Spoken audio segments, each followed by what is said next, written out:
Hello dear students, आज हम बात कर रहे हैं चैप्टर नंबर फर्स्ट के बायोलॉजी के एमसीक्यूज़ की। 9th क्लास का न्यू बुक जो है बायोलॉजी का पंजाब बोर्ड का, उसको हम डिस्कस कर रहे हैं। इससे पहले मैंने हर चैप्टर को जो है एक्सप्लेन कर लिया है, प्लेलिस्ट मौजूद है इस चैनल के अंदर, आप वो देखें। अब हम एमसीक्यूज़ एक्सरसाइज कर रहे हैं। तो पहला एमसीक्यू जो हम डिस्कस करते हैं बगैर किसी टाइम वेस्ट करते हुए। पहला चैप्टर जो है वो है विच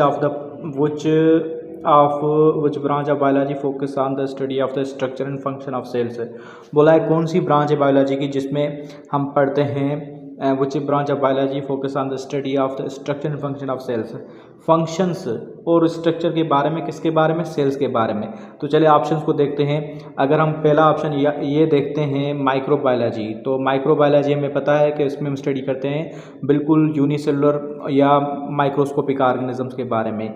इकोलॉजी में हम बात करते हैं कि भाई इन्वायरमेंट और लिविंग ऑर्गेनिज्म के बारे में। हिस्टोलॉजी में हम बात कर रहे हैं कि टिश्यूज़ क्या होते हैं, टिश्यूज़ के बारे में। तो आपका ये ऑप्शन रहता है। वैसे ही साइटोलॉजी स्टडी को कहते हैं, सेल की स्टडी को कहते हैं। तो आपका करेक्ट जो ऑप्शन हो गया वो ये हो गया। ठीक है, करेक्ट जो ऑप्शन हो गया वो आपका ए ऑप्शन जो है वो करेक्ट हो गया। उसके बाद जो है यहाँ पे इसको मैं टिक करता हूँ इससे, ताकि आपको जो है बाद में एक स्क्रीनशॉट निकालने में ईजी हो जाए। ठीक है, अब हम नेक्स्ट पे मूव करते हैं। नेक्स्ट जो है हमारा द स्टडी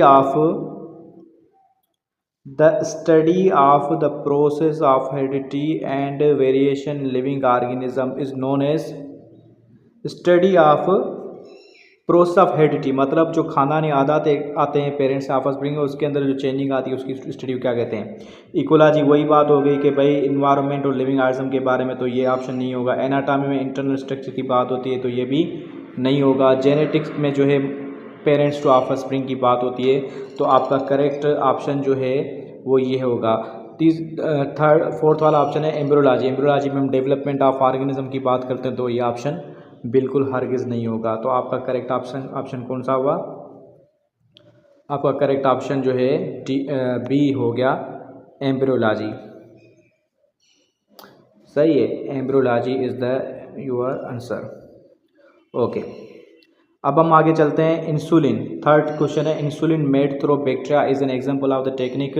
इंसुलिन या किसी भी चीज़ को टेक्निकली हम बनाते हैं तो बिल्कुल सिंपल सी पहले सी बात, ये ऑप्शन आता है आपके जहन में, बायोटेक्नोलॉजी। ठीक है, दूसरी को भी डिस्कस करते हैं। तो ये आपका करेक्ट ऑप्शन हो गया। करेक्ट ऑप्शन जो है वो ये हो गया,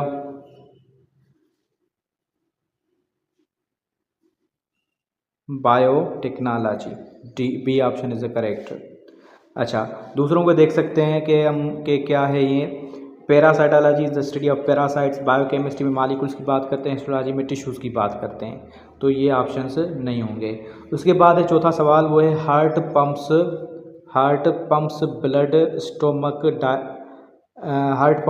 स्टोमक जो है डाइजेस्ट करता है फूड, और इन किडनीज एक्सक्रीट करती है वेस्ट मटेरियल को। The statement comes from. ये जो फंक्शंस बताए जा रहे हैं सारे सिस्टम्स के, तो सारे सिस्टम के फंक्शंस की स्टडी को क्या कहते हैं? पहले हम देखते हैं एनाटॉमी जो है वो, एनाटॉमी में इंटरनल स्ट्रक्चर की बात होती है, तो ये ऑप्शन नहीं होगा। हिस्टोलॉजी में टिश्यूज़ की बात होती है, तो ये भी ऑप्शन नहीं होगा। मार्फोलॉजी में बाहरी स्ट्रक्चर की बात में की जाती है, ये भी ऑप्शन नहीं होगा। तो आपका करेक्ट ऑप्शन कौन सा होगा? करेक्ट ऑप्शन जो है आपके पास बाकी जो बचा है वो कौन सा है? वो आज बचा है ए, फिजियोलॉजी में हम बात करते हैं कि लिविंग ऑर्गेनिज्म के अंदर, बॉडी के अंदर फंक्शंस कैसे होते हैं। उसके बाद पांचवा सवाल आपकी स्क्रीन पे ये रहा, विच branch of biology involves study of the classification of organism. Living organism को क्लासीफाई करने वाली को जो ब्रांच है वो उसका नाम क्या है? देखते हैं ऑप्शंस को। फिजियोलॉजी वही आ गया वापस, तो फिजियोलॉजी में फंक्शंस की बात करते हैं। बायोजियोग्राफी में डिस्ट्रीब्यूशन ऑफ एनिमल्स या लिविंग ऑर्गेनिज्म की बात करते हैं। पैलेंटोलॉजी में हम बात करते हैं कि फॉसिल्स के बारे में बात करते हैं। बाकी रहा टेक्सानॉमी में हम क्लासिफिकेशन बात करते हैं। तो क्लासिफिकेशन की स्टडी को जो है टेक्सानॉमी कहते हैं। और टेक्सानॉमी का फादर कौन है? टेक्सानॉमी का फादर जो है वो कार्लस लिनियस है। ठीक है, ये हमने पढ़ा था। अब जो है नेक्स्ट ऑप्शन हमारे पास, नेक्स्ट सवाल जो है वो ये, which step comes between making hypothesis and doing experiment और हाइपोथेसिस के बीच में कौन सा जो है स्टेप आता है ड्यूरिंग बायोलॉजिकल मेथड? ठीक है, आपको बताया बायोलॉजिकल मेथड के अंदर कौन से स्टेप होते हैं। पहला स्टेप जो प्रॉब्लम खुद होता है, ठीक है, प्रॉब्लम, ठीक है, फिर ऑब्जर्वेशन, ठीक है, फिर जो है आपका होता है जो है हाइपोथेसिस, ठीक है, हाइपोथेसिस के बाद क्या होता है इंटेलिजेंट गेस, ये के बाद क्या होता है रीजनिंग,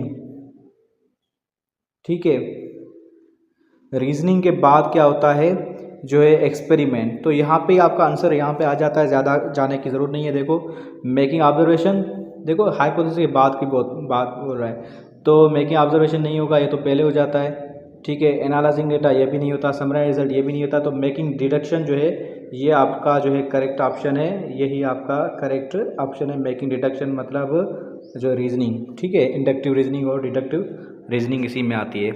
तो अब चलते हैं 7 वाला क्वेश्चन पे। 7 वाला क्वेश्चन आपकी स्क्रीन पे ये रहा, which of the following is not A correct of scientific method. Scientific method का कौन सा जो है ये करेक्ट नहीं है। देखो scientific method it relies on evidence, evidence पे जो है होता है, it involves formulating hypothesis, hypothesis लगता है, hypothesis will always be correct. ये आपका ऑप्शन जो है गलत लग रहा है, क्योंकि हमेशा सही नहीं होता, ठीक है, it requires rigorous testing, rigorous लगती है, बाकी हमेशा जो है राइट नहीं होता, वो हाइपोथेसिस गलत भी हो सकता है, उसके मुताबिक जो है फिर उसको चेंज भी किया जाता है। तो करेक्ट ऑप्शन जो है आपका वो कौन सा हो गया, hypothesis will always be correct. ये जो है आपका इसके अंदर जो है रॉन्ग हो गया, इसने पूछा रॉन्ग कौन सा है, ठीक है। चलो अब जो है 8वां नंबर क्वेश्चन है, choose the correct sequence of steps scientific method. Scientific method के जो करेक्ट ऑप्शंस कौन से, अभी मैंने बात की थी, डिस्कस किया था कि पहले जो आता है ऑब्जर्वेशन, ठीक है, फिर हाइपोथेसिस, फिर रीजनिंग, डिडक्शन या इंडक्शन कोई भी, ठीक है, फिर जो एक्सपेरिमेंट। तो यही आपका सही हो गया, बाकी को देखने की ज़रूरत नहीं है, बाकी को देखने की ज़रूरत नहीं है। तो आपका ऑप्शन जो है यही सही हो गया, correct option is this, sorry, correct option जो है आपका, इसको डिलीट करते हैं, वापस जो है सही तरह से इसको, ये आपका जो है ऑप्शन सही हो गया, ठीक है। अच्छा अब जो नेक्स्ट पे जाते हैं, नेक्स्ट है सवाल, people who slept near smoky fire had less chance to suffer from malaria. तो स्मोकी फायर के करीब जो बैठते हैं तो उसको मलेरिया कम होती है, क्यों, क्योंकि smoke kills plasmodium in their blood, plasmodium को मार देती है blood, fire increase temperature and plasmodium are killed in air, mosquitoes can not tolerate smoke and are repelled, smoke kills plasmodium present in the mosquitoes. तो इनमें से कौन सा option जो है करेक्ट होगा, इसमें जो है fire increase temperature plasmodium kill नहीं, स्मोक किल्स प्लाज्मोडियम नहीं, mosquito can not tolerate smoke and are repelled. इसमें जो है सी ऑप्शन जो है आपका करेक्ट होगा। तो C option is the correct option, ठीक है। जब भी हमें मॉस्किटोज को भगाना होता है तो हम स्मोक जो है जलाते हैं, यही चीज़ होती है, फायर जलाते हैं। अच्छा दूसरा है 10 option, experiments are very important, question 10, experiments are very important in scientific method because in researcher such क्या करता है एक्सपेरिमेंट्स के दौरान, always gets correct result, disapproves many hypothesis and gets some hypothesis proved, ensure that will prove the hypothesis, experiment are very important in scientific method because experiment क्यों ज़रूरी है, क्योंकि confirm करना होता है कि वाकई सही नहीं, गेट चांस वर्किंग लेबॉरेटरी नहीं, ये तो गलत हो गया, ensure that he will prove hypothesis, हाँ ये श्योर करने के लिए कि हाइपोथेसिस करेक्ट है या ना, disprove many hypothesis get some hypothesis proved, always gets correct result. तो आपका जो करेक्ट ऑप्शन जो है सी होगा। लास्ट में जो है सारा रिवाइज दिखा देता हूँ ताकि आप स्क्रीनशॉट निकाल दें। तो ये सारे हम आज जो है MCQs किए हैं, ठीक है। तो आज का हमने कंप्लीट कर लिया। जो है ये 10वां फर्स्ट से स्टार्ट करता हूँ, फर्स्ट का A, सेकंड का D, 3 का जो है B, 4 का जो है A, 5 का A, 6 का A, 7 का C, 8 का A, 9 का C, 10 का C। So this was all about today. इंशाल्लाह मिलते हैं नेक्स्ट लेक्चर के अंदर। अगर आपने चैनल को सब्सक्राइब नहीं किया तो सब्सक्राइब कर लें।